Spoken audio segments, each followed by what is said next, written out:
مسروق راوی وہ بیان کرتا ہے کہ وہ جب مکہ گیا تو اس نے دیکھا روز عرفہ تھا، 9 ذی الحج۔ تو کہتے ہیں میں مولا حسین علیہ السلام کے خیمے میں گیا تو میں نے دیکھا کہ وہاں پہ مولا نے جو ہے وہ ستو بھگوئے ہوئے ہیں، قرآن پاک کی تلاوت کر رہے ہیں، صحاب گرد بیٹھے ہوئے ہیں، سب قرآن پاک کی تلاوت کر رہے ہیں، اور ایک جگہ پیالے میں ستو بھگوئے ہوئے ہیں، اور وہاں کا منظر یہ تھا کہ لگ رہا تھا کہ سب روزے سے۔ تو کہتے ہیں کہ میں وہاں سے نکل آیا، راوی خیمے سے نکلا تو کہتے ہیں میں مولا حسن کے خیمے میں گیا،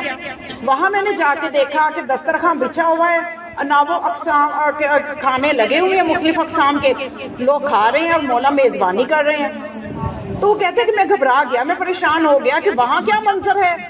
قرآن پاک کی تلاوت ہو رہی ہے، سب روزے سے ہیں، یہاں کیا منظر ہے، دسترخوان بچھا ہوا ہے اور کھانے کھائے جا رہے ہیں۔ تو وہ کہتے ہیں میں گھبرا گیا، تو مولا حسن نے جو میری طرف دیکھا تو وہ تو دلوں کی جانتے ہیں، تو کہتے ہیں کہ مسروق تو گھبرا کیوں گیا ہے، میرے خیمے میں آئے تو گھبرا گیا، جیسے آج کا مومن کم معرفت ہونے کی وجہ سے گھبرا جاتا ہے، چھوٹی چھوٹی چیزوں پہ گھبرا جاتا ہے، اچھا ایسے ہو گیا، سوشل میڈیا پہ ایک پوسٹ پڑھ کے پریشان ہو جاتا ہے، ایمان میں کمی آ جاتی ہے ایک پوسٹ پڑھ کے۔ یہ تو حالات ہیں ہمارے عقائد کے کہ مطلب صبح کو ایمان کچھ ہے، رات کو درجہ کچھ ہے ایمان کا،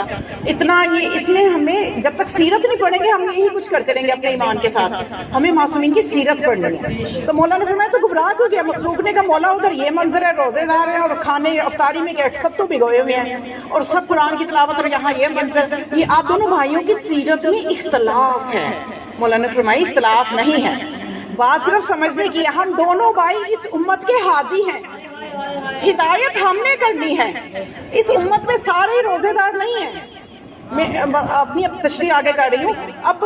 کوئی بندہ اتنا روزوں سے عشق کرتا ہے کہ وہ ماہ رمضان کے علاوہ ماہ رجب و ماہ شعبان کے بھی رکھتا ہے، کوئی ایسے ہوتے ہیں کہ کہتے ہیں کہ یا اللہ یہ رمضان کب ختم ہوگا، گن گن کے روزے،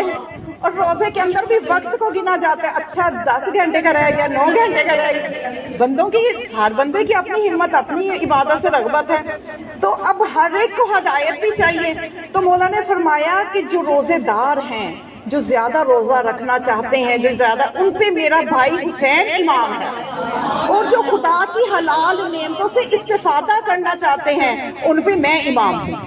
یعنی حلال نعمتوں سے بھی تو استفادہ کرنا ہے نا، اللہ کہتا ہے، تو ان پہ میں امام ہوں جو اللہ کی نعمتوں سے استفادہ کرنا چاہیے۔ سیرت کا اختلاف نہیں ہے، یہ سمجھنے کی ضرورت ہے کہ ہدایت کرنی ہے امت کی۔ تو مولا کے دسترخوان جو تھا، آج ہم انہی کے صدقے سے دسترخوان بچھاتے ہیں، اور ہمارے